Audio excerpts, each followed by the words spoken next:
Chers frères et sœurs, bien-aimés dans le Seigneur, dont nous rendons de vives actions de grâce au Seigneur pour cette occasion qu'il nous donne de tenter, d'essayer en quelques heures de cerner l'essentiel de ce grand mystère, de ce cadeau de sa vie divine qu'il vient donner à l'humanité en ces temps qui sont les derniers.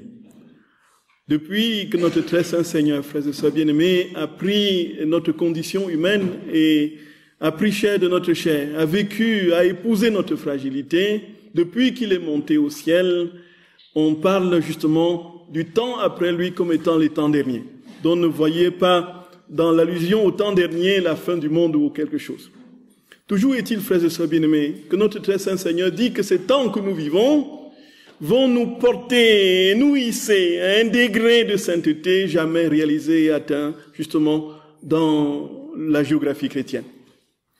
On n'aura jamais vu des êtres aussi transfigurés en Dieu que par ces temps, du fait de ce grand cadeau qu'il vient faire à l'humanité, le cadeau de sa divine volonté. Frères et sœurs bien-aimés, je voulais d'abord, avant tout, préciser que nous sommes en Église. Et que si nous pouvons parler et enseigner les écrits de Luisa Piccarreta, c'est tout simplement parce que le processus de béatification est en cours et il y a justement un ensemble d'approbations et de nil obstat et de non obstat qui ont été donnés pour que nous soyons là aujourd'hui en train de parler véritablement en Église et sous l'obéissance justement de nos évêques. Frères et sœurs bien-aimés, avant de parler de Luisa Piccarreta, dans une assemblée aussi conséquente, il est difficile de savoir d'évaluer les niveaux d'évolution, de progression dans les compréhensions, dans la lecture, justement, des écrits du livre du ciel.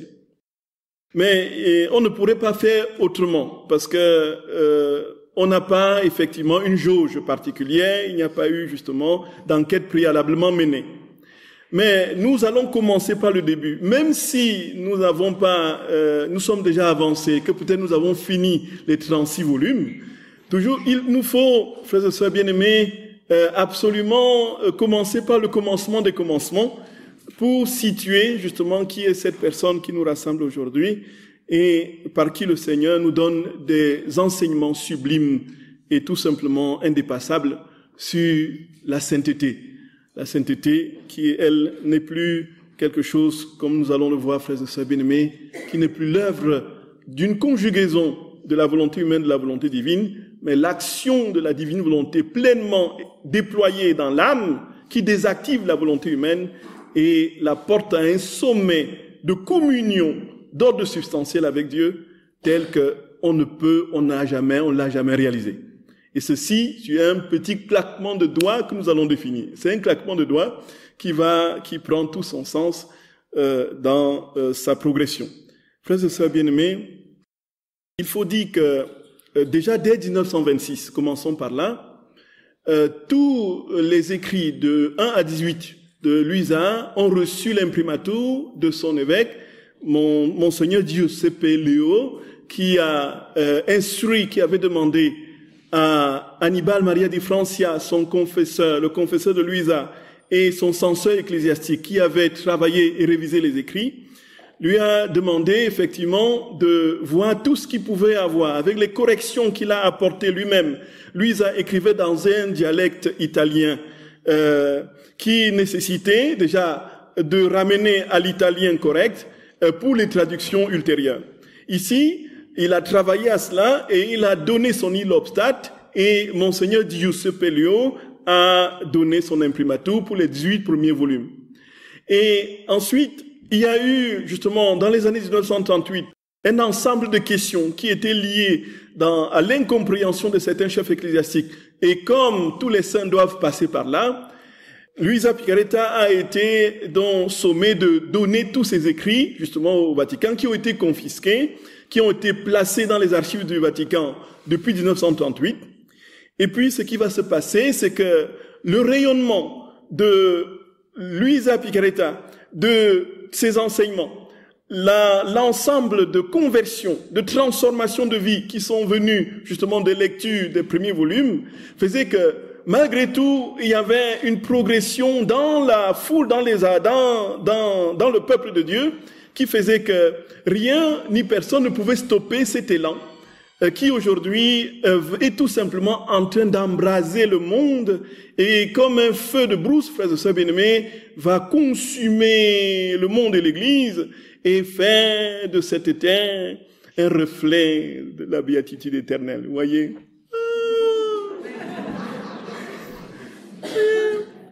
Alors, qu'est-ce qui se passe, frères et sœurs d'amour?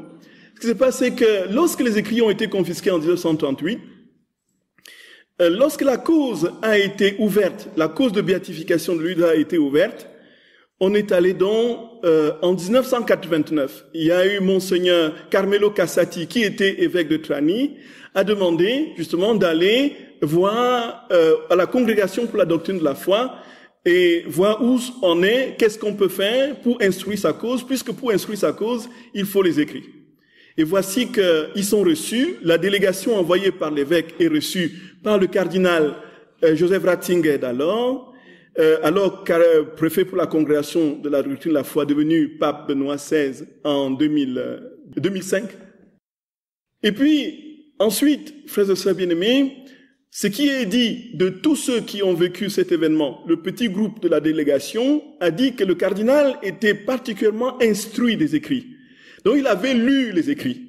Il est venu avec une tasse de thé, il a demandé à sa secrétaire de servir du thé à ceux qui étaient là, sur la délégation, et puis il est venu avec une incroyable et rare maîtrise, comme on peut le connaître de Benoît XVI, cette intelligence supérieure, a demandé, a dit, voilà, voici en fait ce qui se passe. Il a décrit d'une manière succincte et ô combien pertinente la doctrine de la divine volonté, telle qu'il avait lu dans les écrits de Luisa Picaretta, et a demandé à la délégation d'aller avec espérance et que l'on continue à prier, que la cause, il va voir ce qu'il peut faire, mais qu'il faut garder tout cela dans la prière et l'espérance. Voilà ce qu'il a dit à la délégation. La délégation donc s'en est allée, et en 1994, alors il va donner le non obstaré aux écrits de Luisa Picaretta, et il va demander au pape Jean-Paul II que la cause de béatification de Luisa Picaretta soit entreprise.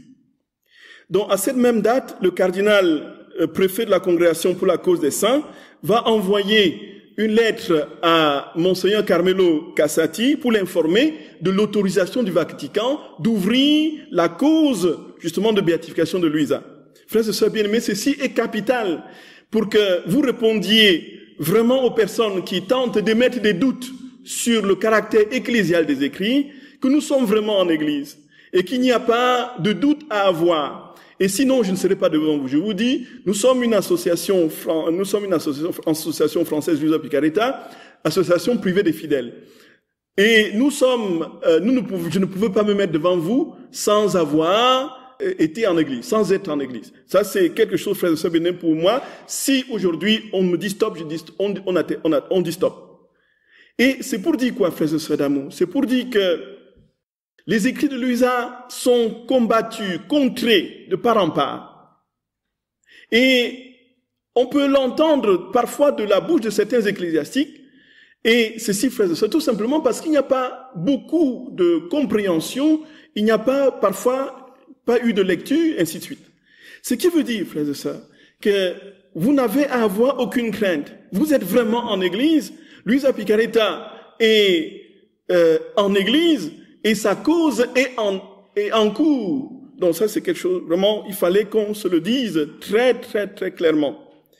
Alors, vous n'êtes pas hérétique parce que vous lisez Luisa Picaretta. Ça, c'est la première chose. Il faut vraiment qu'on se le dise.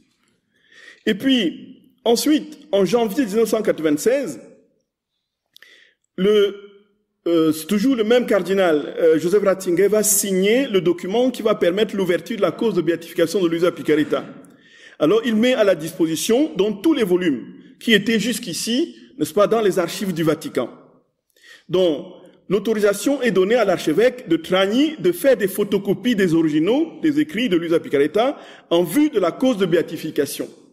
Alors, les écrits, il va donc envoyer 2 prêtres des États-Unis qui étaient incardinés dans son diocèse. Il s'agit du père John Olin Brown, dont vous voyez souvent les traductions de vidéos sur le net, et le père Michael Adams, deux prêtres justement qui sont des États-Unis, qui ont été, n'est-ce pas, des fers de lance de premier niveau dans l'accueil des écrits de Luisa Picarreta à la congrégation pour la doctrine de la foi. Et voici qu'ils étaient aidés et soutenus justement par d'autres prêtres. Il y avait le père Michael, le père Thomas Failly n'est pas un prêtre, c'était le père Thomas Celso, le père Carlos Massieu, et puis Tom Fay, Madame Miguel Machado, qui vont se rendre aux archives. Et du 30 janvier, je donne des dates pour que ce soit bien clair que nous ne sommes pas hérétiques, du 30 janvier au 2 février 1996, ils ont photocopié tous les manuscrits de Luisa sous l'obéissance du cardinal préfet de la Congrégation pour la doctrine de la foi, Joseph Ratzinger. Et alors, en novembre 1996, il y a deux théologiens mandatés par la Congrégation pour la cause des saints, mandatés par le Vatican, qui vont étudier les écrits, éplucher les écrits, de la première à la dernière page. Et ils vont donner leur rapport et dire très clairement qu'ils ne trouvent aucun obstacle, aucune erreur, rien qui puisse contrarier la foi et les mœurs des fidèles, et que tous peuvent le lire à leur grand intérêt. Alors, en mai 2004, le pape Jean-Paul II va canoniser le censeur ecclésiastique des écrits de Luisa Picarreta, le père Annibal Maria di Francia, père spirituel et éditeur de Luisa. Donc c'est d'ailleurs le dernier saint qu'a canonisé Jean-Paul II. Et en octobre 2005, la cause de béatification de Luisa est close dans l'archidiocèse de Trani et est ouverte à Rome. Alors tous les documents ont été envoyés sous scellé à Rome depuis cette date. Et depuis lors, Rome travaille aux dernières nouvelles. La Congrégation pour la doctrine de la foi et la Congrégation pour la cause des saints travaillent à une édition unique, typique des écrits de Luisa. Frères et sœurs bien-aimés, ayez la conscience tranquille. Ayez la conscience tranquille. Ayez la conscience tranquille. Vous êtes en église à 2 milliards %. Voilà. Alors ça, c'était nécessaire, frères et sœurs bien-aimés. Ça, c'était nécessaire pour nous situer sur ces écrits. Alors, qu'est-ce qui se passe, frères et sœurs d'amour? Il se fait que les thématiques abondantes et variées que contient le livre du ciel peut prêter justement à un ensemble de raisonnements et de réflexions qui vont peut-être progressivement tenter de nous éloigner des vérités qui ont été établies par la tradition depuis 2000 ans. Donc ici, d'où l'importance, frères et sœurs bien-aimés, d'allier une compréhension intellectuelle, puisque ça fait la part belle à tous ceux qui sont aptes à la spéculation. La question de la divine volonté, qu'est-ce que c'est? Et nous allons en parler justement pour tenter de situer les choses de manière très très claire. Alors, une tentation effectivement de se gargariser, de savoir, parce que comme j'ai dit, toutes les thématiques de la révélation se trouvent dans les écrits du ciel, depuis la protologie jusqu'à l'eschatologie, depuis la création jusqu'aux questions des fins dernières. Et on est ici, frères et sœurs bien-aimés, dans quelque chose qui peut tout simplement nous mettre de l'électricité dans les neurones. Et nous pousser justement à plus discourir qu'à vivre. C'est pourquoi, frères et sœurs bien-aimés, il est absolument urgent de comprendre que la vie dans la divine volonté, ce n'est pas une théorie. C'est la vie de Dieu. C'est Dieu lui-même, comme on aura l'occasion de l'expliquer succinctement, qui vient prendre possession de l'âme à son dernier stade, en lui communiquant la plénitude de ce qu'il est, ses prérogatives et toute sa substance.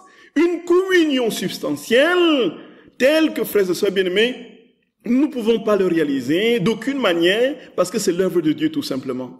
Et bien sûr, on a ici devant nous beaucoup, énormément de ramifications, de dérivés. La communion substantielle, qu'est-ce que cela veut dire? Est-ce que je disparais dans la divine volonté? Qu'est-ce que cette divine volonté qui m'absorbe? Quelle est mon identité, mon statut par rapport à ce grand tout, ainsi de suite?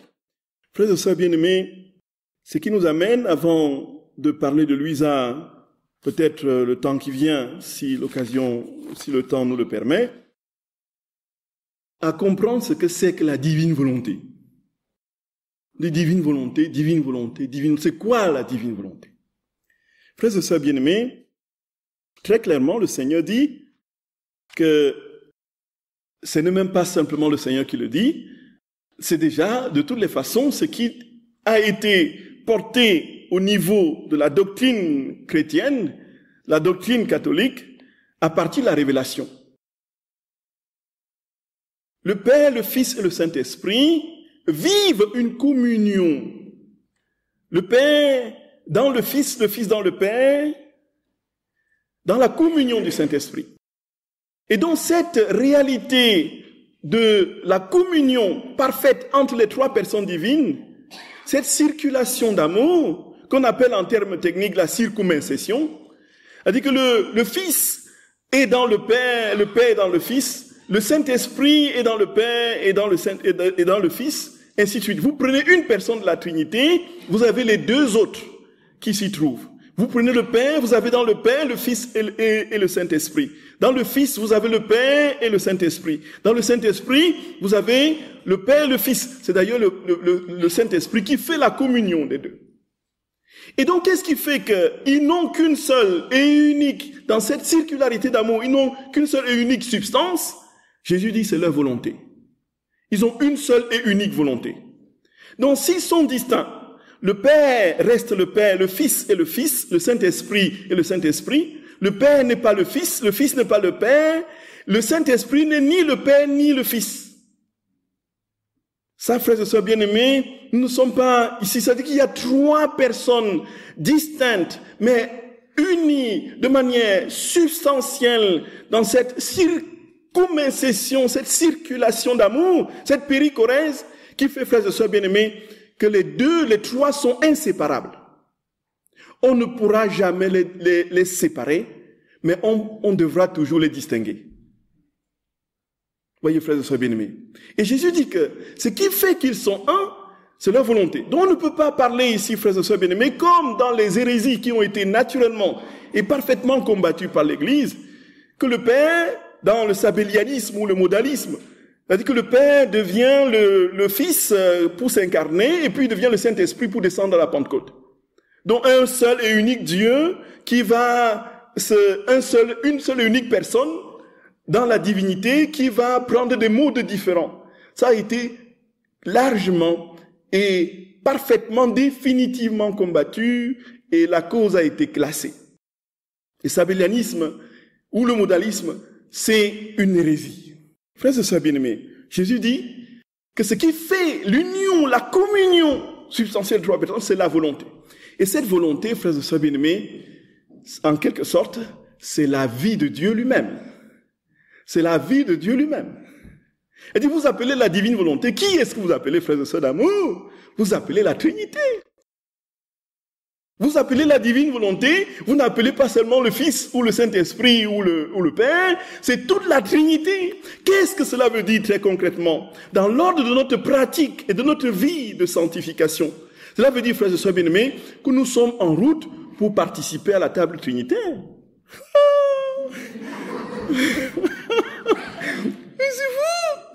C'est fou, c'est inouï. Frères et sœurs bien-aimés, ça veut dire quoi? Ça veut dire que nous devenons nous voyons, frères et sœurs bien-aimés, on peut ici tenter de voir cette vérité chez Sainte Élisabeth de la Trinité.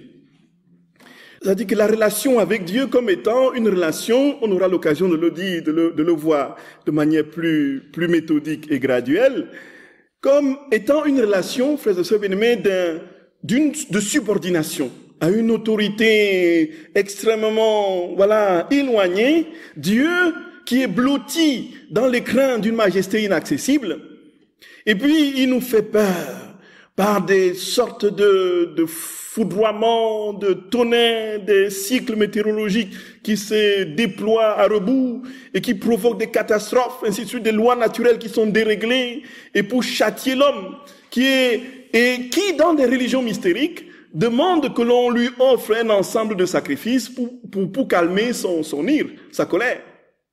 Mais nous avons un Dieu qui habite l'âme. Si c'est par le doigt de Dieu que je fais des miracles, dit Jésus, c'est que le royaume de Dieu est au milieu de vous. Et on pourrait même aller et pousser le trait vers une autre traduction, et basilea tuteu ento sumon estin. Le royaume de Dieu, parce que le royaume de Dieu, n'est-ce pas, est en vous. Ça veut dire quoi, frères et sœurs bien-aimés?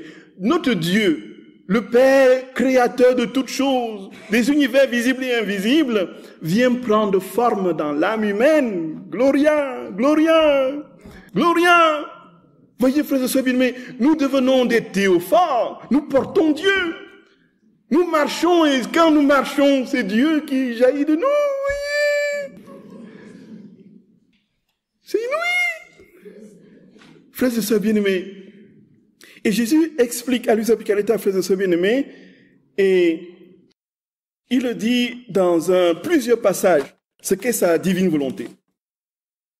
C'est au tome 15, du 24 janvier 1923.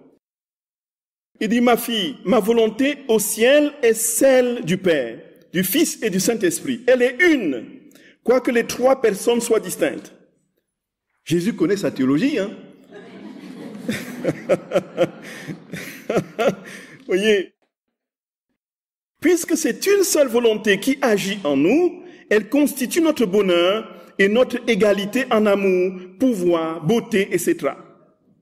Si au lieu d'une volonté divine, il y en avait trois, nous ne saurions être heureux, encore moins rendre les autres heureux. De plus, nous serions inégaux en pouvoir, sagesse et sainteté, etc. Notre volonté unique est notre seul bien, duquel coulent des mers de bonheur. Voyant la grande valeur qui résulte de notre unité d'action dans la divine volonté, notre volonté veut aussi agir en unité dans trois personnes distinctes sur la terre. Voyez, frères et sœurs d'amour, notre très saint Seigneur dit très clairement que sans sa volonté, sans l'unique volonté qui circule, qui est la propriété du Père, du Fils et du Saint-Esprit, ils ne seraient pas égaux. Ils n'auraient pas le même bonheur. Ils ne seraient pas, frères et sœurs bien-aimés, ils n'auraient pas la même sagesse. Et voici que une objection peut paraître très facilement. Ça, c'est ce que Jésus, on peut l'entendre souvent, dit que Jésus a dit au jardin de Gethsémani, Père, éloigne de moi cette coupe. Mais non pas ce que je veux, mais ce que tu veux.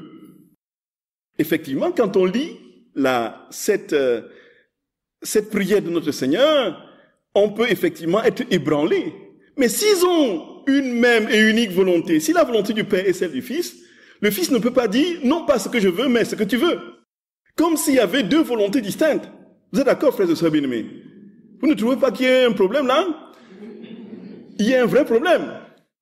Alors, là, effectivement, Jésus, et donc on dirait que Jésus a une volonté inférieure, subordonnée à celle de son Père, et finalement, on dit, bon, bref, je lâche ma volonté, c'est ta volonté, Père, qui va se faire.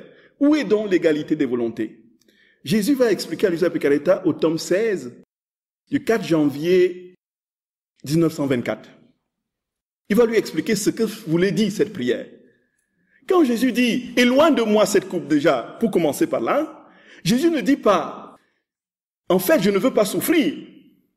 Puisqu'on ne comprendrait pas, vous voyez encore une autre contradiction, une autre incompréhension, une incompréhension supplémentaire. Jésus voulait-il que la souffrance s'éloigne de lui alors qu'il est venu justement épouser cette souffrance et l'anéantir en l'assumant? Lui qui a dit, ce n'est pas, ma vigne ne la prend, mais c'est moi qui la donne. Comment peut-il en même temps dire, Père, s'il te plaît, je ne veux plus souffrir. Je ne veux pas souffrir. S'il te plaît, éloigne ça de moi. C'est trop dur. Maman, viens, viens me consoler, maman. Et oui, et puis donne-moi le sein comme on l'entend dans les Écritures du ciel. Console-moi de cette souffrance que je vais vivre. Non. Non. Déjà, pour cette première incompréhension, Jésus dit très clairement que la coupe, frères et sœurs bien-aimés, qu'il contemplait, c'était la coupe de la volonté humaine. Éloigne de moi cette coupe, Seigneur. La volonté humaine qui, selon ce que notre très saint Seigneur dit à sa servante Luisa Picaretta, frères et sœurs bien-aimés, il faut dire, pour terminer le cycle, Luisa Picaretta est servante de Dieu. Jésus lui dit que cette coupe est la volonté humaine qui, elle, charrie tous les maux, toutes les misères, toutes les souffrances, tout ce qui nous constitue et nous caractérise aujourd'hui, frères et sœurs bien-aimés, c'est le fait de la volonté humaine. Tout simplement parce que nous avons été désaccordés. Nous avons quitté le giron de la divine volonté par la désobéissance originelle et livrés à notre volonté propre, nous avons été en but à toutes sortes de passions, de maux entraînant maladie et mort. Ça, c'est la première chose. Ensuite, il lui dit que cette volonté, quand il a dit « éloigne de moi cette coupe », c'était justement la coupe de la volonté humaine. Quand il dit « non pas ma volonté, mais la tienne », non pas ma volonté, mais la tienne, alors, qu'est-ce que Jésus dit? Il l'explique, frères et sœurs d'amour. C'est inouï, c'est inouï. C'est inouï, c'est lumineux, divinement lumineux, divinement lumineux. Nous comprenons bien que notre très saint Seigneur, qu'est-ce qu'il a fait? Il est venu assumer notre condition. Il est venu prendre possession de tout ce que nous sommes, la concrétude de notre fragilité et de notre finitude. Il est venu épouser les méandres de notre misère.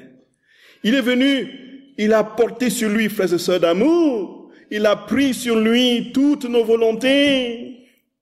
Et quand il disait à son Père, non pas ce que je veux, Seigneur, que ce ne soit pas, il parlait à notre place, il parlait avec nos bouches, frères et sœurs d'amour.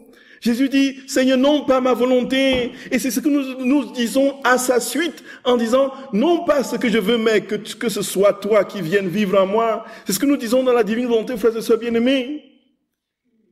Et alors Jésus, prenant sur lui toute la condition humaine, épousant parfaitement, de manière détaillée, dans les méandres, y compris de notre abjection,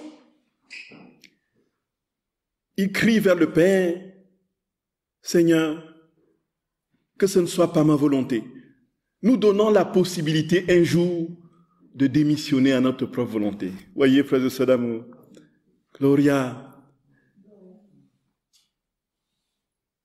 Béni sois-tu, Jésus d'amour. Béni sois-tu, Seigneur.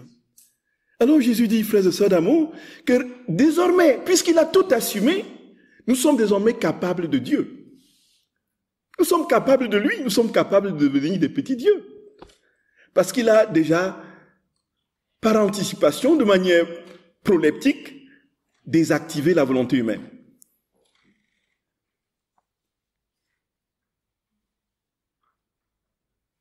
Et ceci, frères et sœurs bien-aimés, pour dire très clairement que quand Jésus dit « non pas ma volonté mais la tienne », cela ne veut pas dire que sa volonté est différente de celle du Père. Donc il explique très clairement que cette volonté est la volonté de trois personnes. Et que s'il n'avait pas une seule et unique volonté, alors il ne serait pas heureux du tout. Aucun ne serait heureux. Aucune des personnes ne serait heureuse. Aucun n'aurait la toute-puissance, le tout-pouvoir, ainsi de suite. Il ne serait pas aussi investi de la plénitude de la sagesse qui est le lot, ainsi de suite. Donc c'est la volonté de Dieu, frères et sœurs bien-aimés, en quelque sorte, qui constitue sa substance. Selon les explications qu'il donne à la Luisa Picaretta. Donc ce n'est pas un simple vouloir dans l'ordre de l'action ad extra de la Trinité. Ça c'est le divin vouloir. Quand la Trinité agit à l'extérieur d'elle-même. Dans la divine volonté, ce qui la constitue, il dit c'est la plénitude de ma vie, c'est mon bonheur. Il dit que rien ne se fait justement autrement que par ma volonté en moi. Et puis,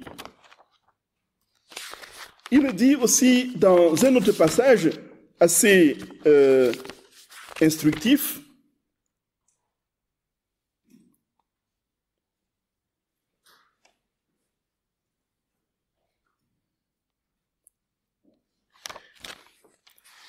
Il dit que c'est le lieu de son bonheur. Je ne trouve pas ce passage. Ce qui veut dire, frères et sœurs d'amour, que si c'est ainsi la volonté de Dieu, quand nous disons « divine volonté vient »,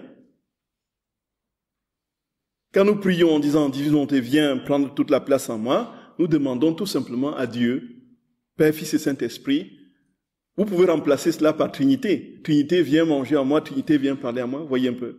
Donc c'est elle. Et Élisabeth de la Trinité, justement, a, dans sa prière, ô Trinité bienheureuse que j'adore, magnifiquement schématisé, frères et sœurs bien-aimés, cette inhabitation de la Trinité dans l'âme. Elle fait une prière au Père, au Fils, au Saint, et demande au Fils d'être pour lui une humanité de surcroît.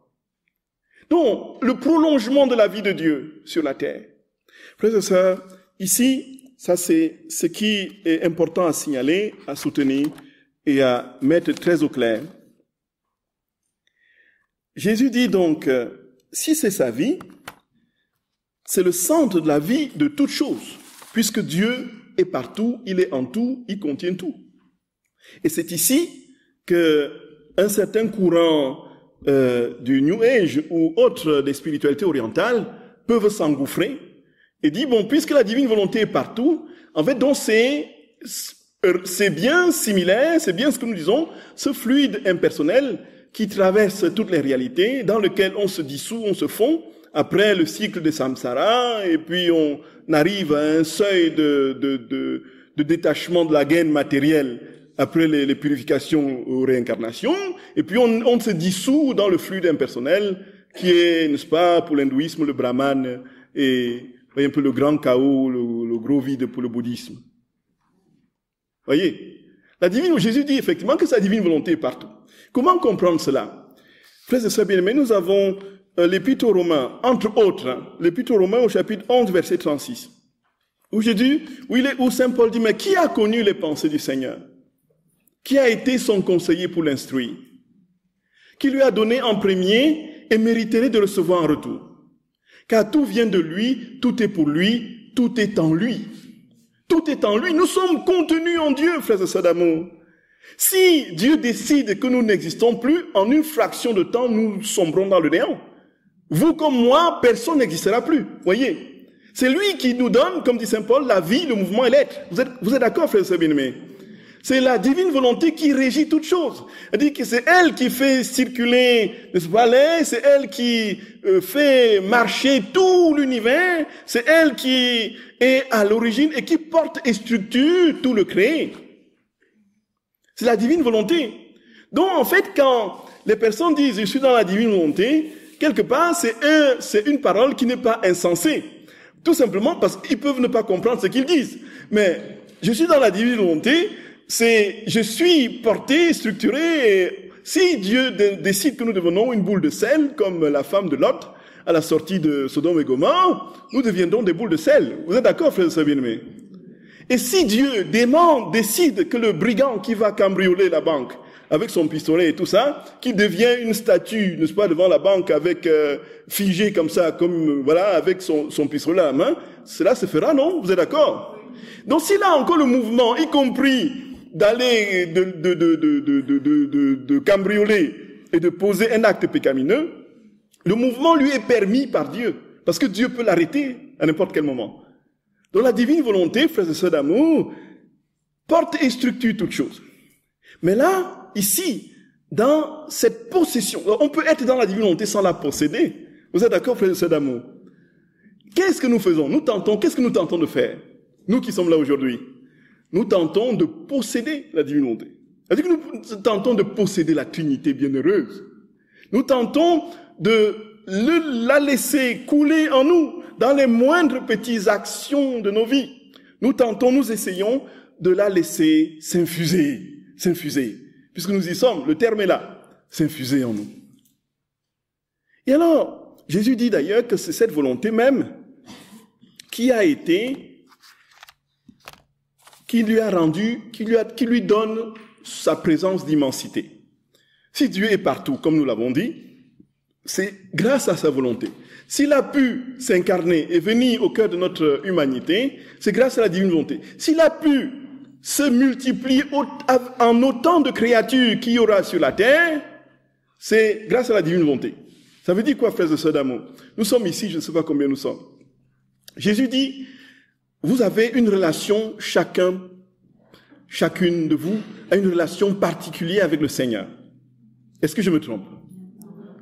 Est-ce que je me trompe? Est-ce qu'il y en a qui n'ont pas une relation particulière avec le Seigneur? Non. Chacune de nous a une relation particulière avec le Seigneur. N'est-ce pas, quand vous priez, vous avez l'impression que Jésus n'est là que pour vous. C'est bien ça, non? Alors que nous sommes des milliards sur la terre, avec autant de possibilités d'avoir d'autres milliards de personnes qui aient la même intimité avec Jésus. Et que d'où vient que chacun ait l'impression que Jésus est pour lui tout seul. Jésus dit que c'est ça, sa divine volonté. Qu'il a multiplié à l'infini en autant de créatures qu'il y aura sur la terre. C'est pourquoi il y a eu un Jésus possible pour chaque âme. Gloria. Oui, frères et sœurs bien-aimés. C'est fou. C'est fou. Mon Dieu. Quand on comprend ces vérités, frères et sœurs bien-aimés, on est tout simplement aplati d'admiration et d'action de grâce. On dit, Seigneur, mon roi. Et puis, il dit, c'est le centre de la vie de toute chose. Et puis, il dit très clairement que cette même divine volonté, c'est elle qui a soutenu tous les actes que nous pouvons poser en bien. Les actes héroïques des martyrs sont le fruit de l'action de la divine volonté. Sont les âmes portées et structurées par la divine volonté, conscientes ou inconscientes, qui font effectivement toutes les actions de foi héroïque que nous avons. Et sauf que les martyrs, eux, sont conscients. Ceux qui se donnent et qui meurent par amour pour leur Seigneur, ils sont conscients que le Seigneur les porte et les soutient. Donc, il y a une différence entre vivre dans la divine volonté au premier degré du terme, dans le sens où tout est porté et structuré dans un maillage quasiment inextricable de la vie de Dieu, où tout le monde peut y vivre sans être conscient, puisqu'il fait pleuvoir sur les bons comme sur les méchants, briller son soleil également. Et puis, ce que nous tentons de vivre de faire maintenant, selon ce que Jésus dit à Giuseppe Caretta, je veux vous donner cette présence d'immensité, cette perfection de mon être, cette substance de tout moi-même, je veux vous la donner aujourd'hui en cadeau. Vous serez capable de réaliser, d'être un autre moi, en un laps de temps.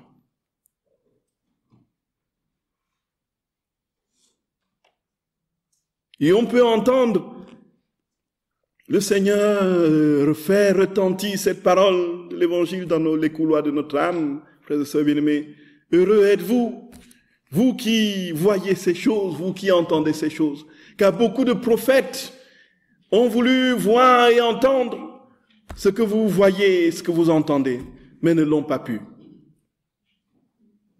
Alors, frères et sœurs bien-aimés, comment est-ce que tout cela se présente? Et je voulais vraiment profiter pour poser le cadre très rapidement avant d'entrer dans les détails peut-être pratiques les prochaines fois, peut-être demain ou bien après.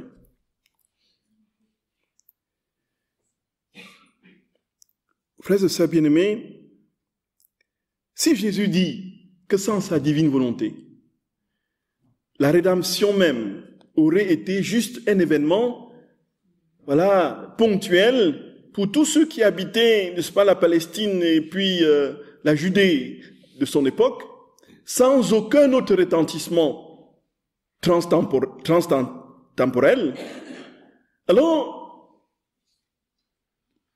sans la divine volonté, ça aurait été un phénomène banal, banal, un événement, un apafax, quelque chose qui arrive une fois pour toutes et puis on ne le retrouve plus. Mais si cela a un retentissement au point de gagner des milliards et des milliards et des milliards d'hommes, du jour au lendemain, ceux qui n'ont jamais entendu parler de Jésus sont prêts à mourir pour lui, meurent pour lui. Qui n'ont jamais vu Jésus, pardon. Ceux qui n'ont jamais vu Jésus meurent pour lui. Ils versent leur sang pour quelqu'un dont ils n'ont jamais eu la perception sensible. Mais tout simplement parce qu'il a saisi le cœur. Il dit, cette vérité de la transmission de sa vie à toutes les générations, c'est l'œuvre de sa divine volonté. Frères et sœurs bien-aimés, la première chose donc, c'est de comprendre que Dieu veut nous rendre saints totalement, parfaitement, et qu'il ne nous a pas créés pour se donner à moitié à l'âme humaine. Il ne nous a pas créés pour se donner de manière morcelée, parcellaire. Il ne nous a pas créés, frères et sœurs bien-aimés, pour nous donner des miettes. Nous ne sommes pas des enfants des miettes qui ramassons au pied des tables les miettes qui tombent. Frères et sœurs bien-aimés, nous sommes des héritiers. Nous sommes des co-héritiers du Christ. Et qui dit héritier et co-héritier du Christ selon l'Épître aux Romains au chapitre 8, frères et sœurs bien-aimés, nous sommes des participants, comme dit Saint Pierre, de la nature divine.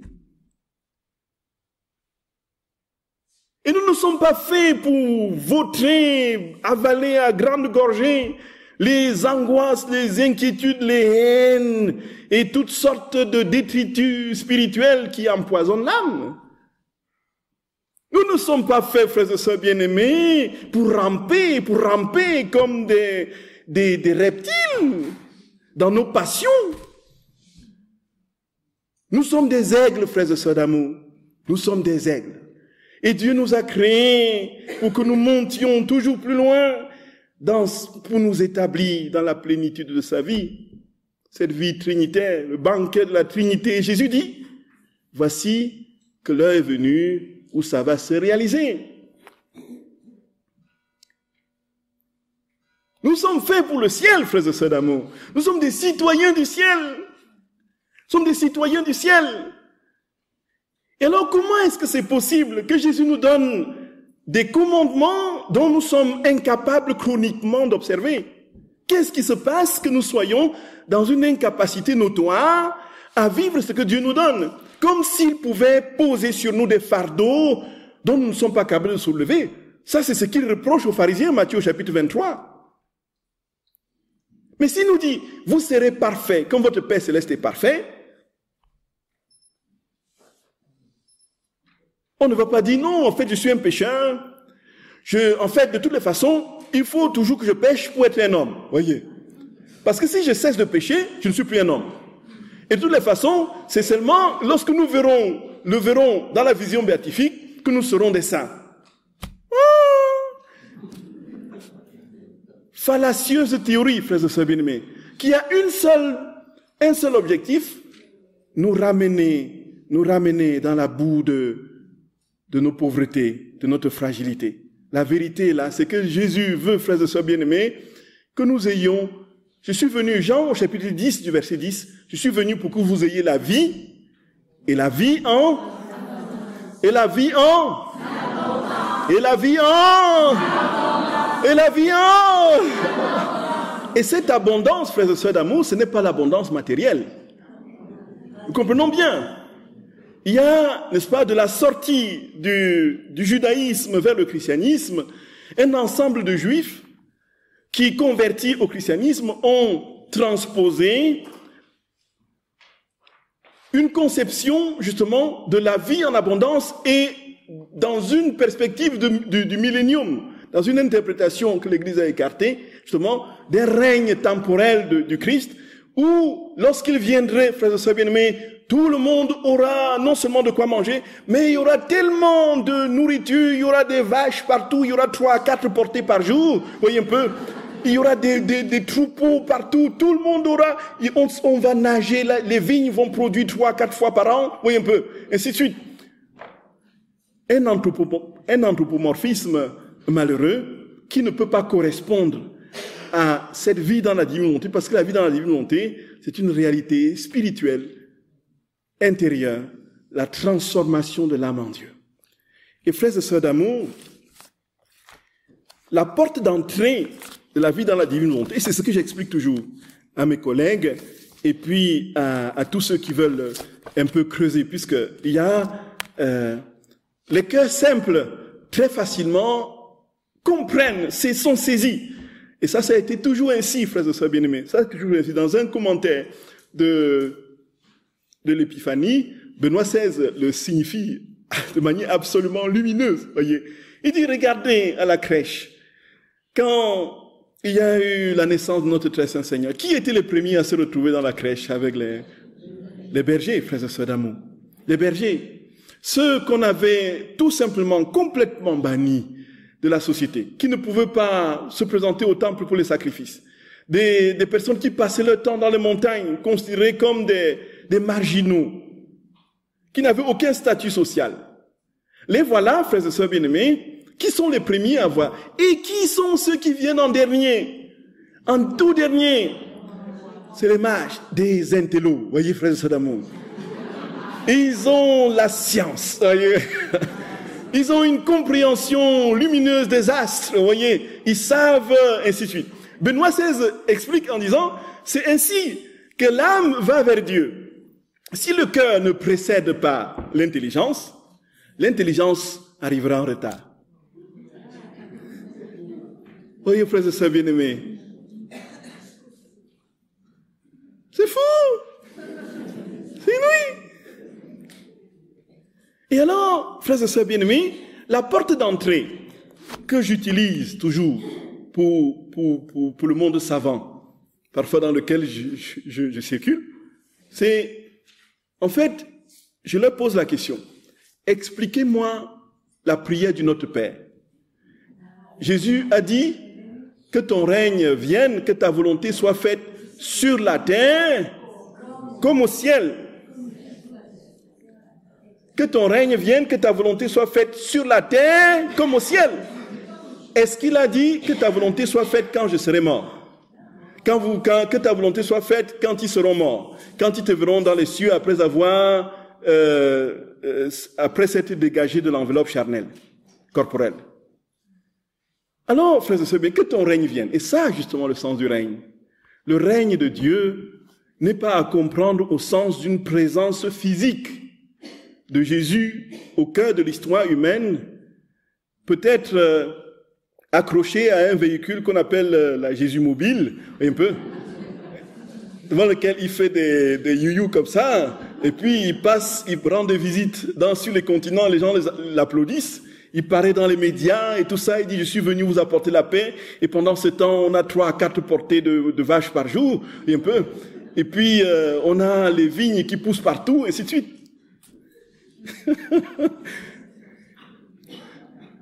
Voyez. Oui. Que ton règne vienne, que ta volonté soit faite sur la terre comme au ciel, signifie que les hommes retrouvent la ressemblance qu'ils ont perdue. Et Jésus dit que cette prière va se réaliser. Et qu'il ne peut pas ne pas réaliser cette prière. Ce n'est pas possible, frères et sœurs d'amour. Il le dit à Luisa Picaretta dans différents textes. Il faudrait qu'on le lise. Il dit, il y a un texte du tome 23, du 5 février 1928, où Jésus dit, ma fille, lorsqu'Adam eut péché, Dieu lui fit la promesse d'un rédempteur à venir. Les siècles ont passé, mais la promesse est restée et les générations ont eu le bien de la rédemption. Je suis descendu du ciel et j'ai formé le royaume de la rédemption. Mais avant de monter au ciel, j'ai fait une promesse plus solennelle encore, celle du royaume de ma volonté. C'était dans le Notre Père. C'était dans le Notre Père. Et pour lui donner encore plus de prix et l'obtenir plus vite, j'ai fait cette promesse formelle dans la solennité de ma prière, en priant le Père de faire venir son royaume de la divine volonté sur la terre comme au ciel. Le royaume de la divine volonté sur la terre comme au ciel, c'est quoi, frères et sœurs bien-aimés? On a énormément, si vous prenez le missel romain, il y a énormément de prières dans la liturgie, qui demande le royaume, qui demande la venue du règne, que ton règne vienne, qui demande que ce soit à la collecte ou à la post-communion, ou même parfois pour les prières sur les offrandes, on a des formules en n'en plus finies qui disent que ton règne, que ta volonté se fasse sur la terre. Mais nous rabâchons la prière de notre Père. Nous ne comprenons pas ce qu'elle veut dire. Qu'est-ce qu'elle veut dire? Jésus dit qu'il ne peut pas avoir enseigné une prière sans avoir son exaucement auprès de son Père. Et c'est parce qu'il a été exaucé qu'il a enseigné cette prière. Pourquoi a-t-il été exaucé, frères et sœurs d'amour? Nous avons dit tout à l'heure, parce qu'ils ont une seule et unique volonté. La volonté du Père, c'était que son règne vienne. La volonté du Fils, c'était que son règne vienne. Et puis, il a demandé cela avec l'unique volonté qu'ils ont, la commune volonté qu'ils ont. Il ne peut pas ne pas advenir ce règne. Oui, frères et sœurs bien-aimés. Jésus dit que nous serons sur la terre, que nous n'avons pas à attendre la vision béatifique pour être de petits Jésus.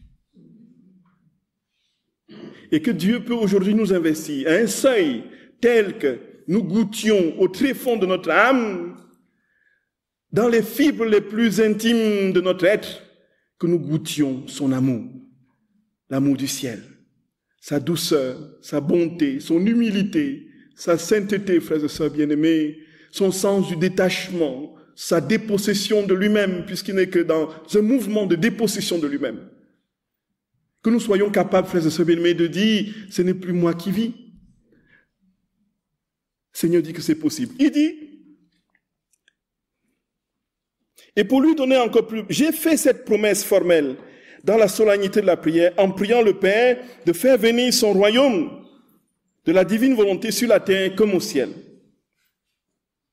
Je me suis mis à la tête de cette prière, sachant que telle était sa volonté et que cette prière étant faite par moi, le Père ne me refuserait rien. Plus encore, je priais avec sa propre volonté pour demander quelque chose que mon propre Père voulait. C'est infini, c'est inouï. Dieu veut quelque chose, tu veux la même chose que lui, tu le pries avec la même volonté que vous avez. Comment est-ce que ça ne peut pas se réaliser?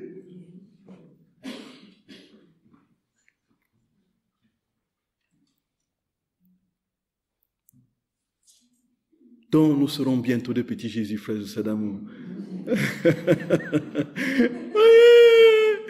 Voyez ça, c'est fou. Elle dit que le petit Jésus, c'est qui? Le petit Jésus, c'est qui? Ce sont des âmes humbles, ce sont des âmes dépouillées, ce sont des âmes qui ne veulent rien d'autre que la gloire de Dieu. Ce sont des âmes en qui respire la douceur, en qui respire la bonté, en qui respire l'obéissance, l'humilité. J'ai déjà dit l'humilité. En qui respire toutes les prérogatives de Dieu. Et là, on peut retrouver les fruits de l'esprit de Galates au chapitre 5. Donc Jésus dit que nous serons un jour, si nous le voulons, nous sommes déjà capables ici et maintenant de recevoir cette plénitude de vie. On va le voir cet après-midi, tout à l'heure, après la petite pause, comment est-ce que ça va se continuer. Alors, Jésus dit, je me suis mis à la tête de cette prière. Je me suis mis à la tête de cette prière, sachant plus encore, je priais avec la prudence, quelque chose, voilà. Et après avoir fait cette prière devant mon Père du ciel, certain que le royaume de ma divine volonté sur terre me serait accordé, j'ai appris cette prière à mes apôtres, afin qu'ils l'enseignent au monde entier et que le cri de chacun soit entendu. Que ta volonté soit faite sur la terre comme au ciel. Combien de fois n'avons-nous pas prié cette prière, frères et sœurs d'amour? Combien de fois? Depuis, c'est la première prière que nous avons apprise. C'est la toute première dans notre éducation chrétienne. Ensuite, le Je vous salue Marie, le Notre Père. Nous avons prié machinalement. Nous ne nous sommes pas arrêtés au mot. Qu'est-ce que Jésus dit quand il dit que ta volonté soit faite sur la terre comme au ciel? Je ne pouvais faire une promesse plus certaine et plus solennelle. Les siècles ne sont pour nous qu'un seul point, mais nos paroles sont des faits et des actes accomplis. Ma prière même au Père Céleste, viens que ton règne arrive, que ta volonté soit faite sur la terre comme au ciel, signifiant qu'avec ma venue sur la terre, le royaume de ma volonté ne serait pas établi chez les créatures. Sinon, j'aurais dit, mon Père, notre royaume que j'ai déjà établi sur la terre, qu'il soit confirmé et que notre volonté domine et règne. Voyez, quand Jésus s'en va, il nous fait prier pour demander que son règne vienne, que sa volonté soit faite sur la terre. Donc ça ne peut pas être le moment où il était là. Parce que si c'était le cas, dit-il, il aurait dit que le règne que je viens d'apporter soit confirmé et que tu règnes maintenant. Ça veut dire que c'est à venir.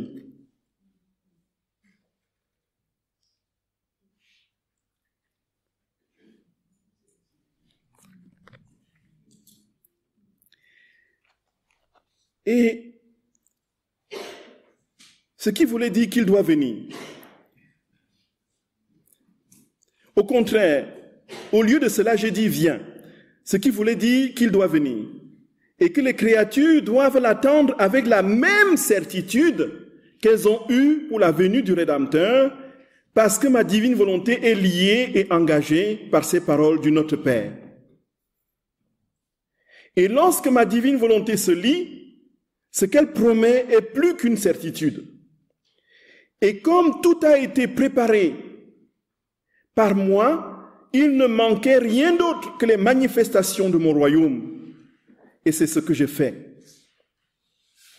Crois-tu que toutes ces vérités que je te manifeste concernant mon fiat ne sont là que pour te faire un simple rapport? Non, non, non. Elles sont manifestées pour faire savoir à tous que mon royaume est proche et que tous en connaissent les prérogatives afin que chacun puisse aimer et désirer vivre dans un royaume aussi saint, rempli de bonheur et de tous les biens.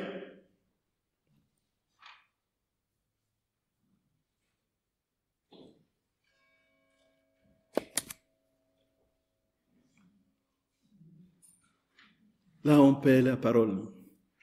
On paie la parole, frères et sœurs bien-aimés. Le Seigneur nous dit que la prière de notre Père que tu récites, que tu pries, peut se réaliser pour toi.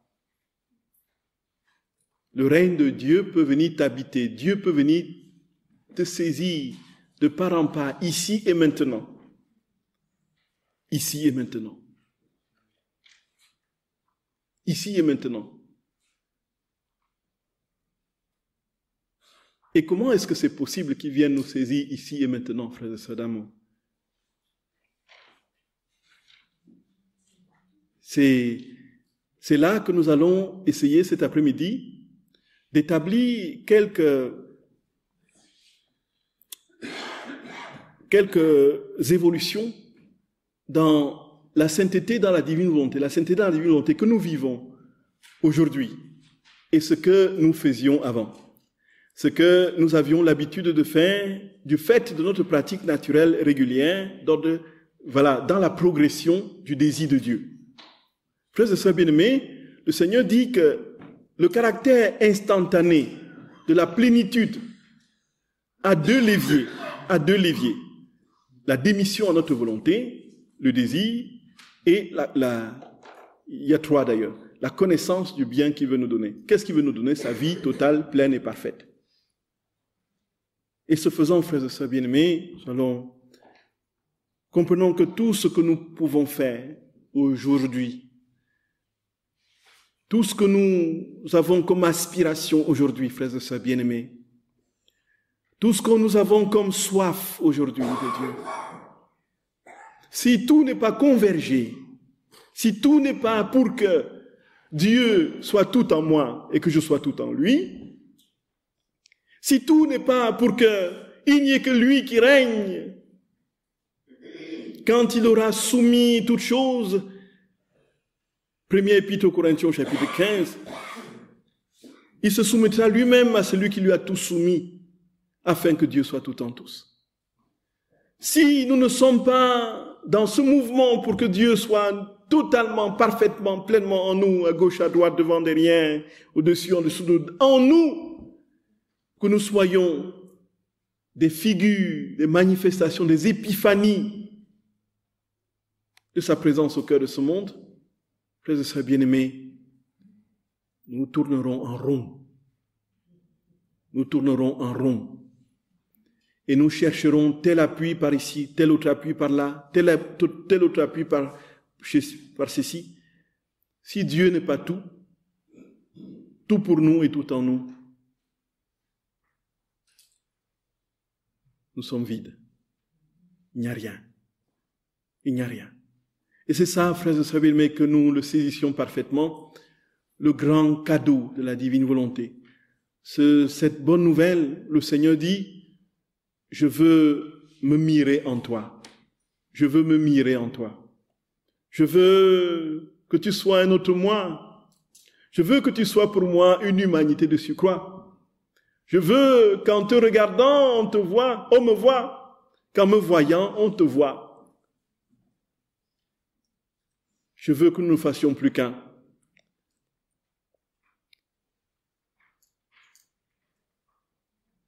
Gloria. Oui, Seigneur notre Roi, nous voulons te bénir, te louer, te magnifier au nom de toutes les créatures, passé, présent et futur, pour tout ce que tu as fait pour nous, Jésus, pour l'immensité de ton amour qui fait tout pour que nous ayons la part belle. Être à ta droite signifie épouser ta vie, Jésus. Te supplions, Seigneur, nous ne voulons pas nous contenter des miettes, nous voulons être en toi, avec toi, vivre de ta vie. Donne-nous ce cadeau, Seigneur, de ta vie substantielle et pleine. Accorde-nous de ne désirer que toi, Jésus, de te chercher, de te chercher, de te chercher. Donne-nous d'être brûlés de la soif qui te brûlait lorsque tu cherchais les âmes. Donne-nous de te chercher de la même soif, Seigneur. Comme un cerf altéré cherche l'eau vive, ainsi notre âme te cherche, toi, notre Dieu. Nous te voulons, Seigneur. C'est toi que nous cherchons. C'est toi que nous cherchons, Jésus. Établis-toi en nous et vis ta vie en nous, Seigneur. T'en supplions, notre Roi. T'en supplions. T'en supplions. Tu nous l'as promis et tu le réaliseras. Nous ne voulons plus, Seigneur, nous vautrer dans tout ce qui nous éloigne de toi. Nous voulons nous lever et marcher à ta suite. Non seulement marcher à ta suite, épouser ton âme, pour que notre âme et ton âme ne forment plus qu'une, et que lorsqu'on te voit, Seigneur, on nous voit, et lorsqu'on nous voit, on te voit. Nous avons confiance en toi, Seigneur. Nous avons confiance en toi. Nous avons confiance en toi. Donne-nous ta vie, Jésus. Donne-nous ta vie. Donne-nous ta vie. Je vous salue Marie, pleine de grâce. Le Seigneur est avec vous. Vous êtes bénie entre toutes les femmes, et Jésus, le fruit de vos entrailles, est béni. Sainte Marie, Mère de Dieu, priez pour nous pauvres pécheurs, maintenant et à l'heure de notre mort. Amen. Au nom du Père et du Fils et du Saint-Esprit.